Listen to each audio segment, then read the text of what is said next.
Yıkıldım. Varım bu. Güzel. Hadi. O zakavatın ne dediği değerli bu manlık tuppa. Zakavat var ya bu manlık var. Orada. Ne manyak bakın. Bu sanlıgar var. Buranın bununla bir kere yaka aşağılasın direkt atayım ben. Aklımda bir dakika. Güzel. Bu tutacağım. Bundan bundan tutacağım. Neyim soğuyum. İşte bak. Bu olanı bir şey.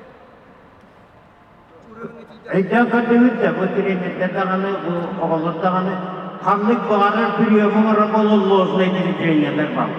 Al bunlar. Al bunlar bir de pürüyümün. Afrika'yı şeyham seni var.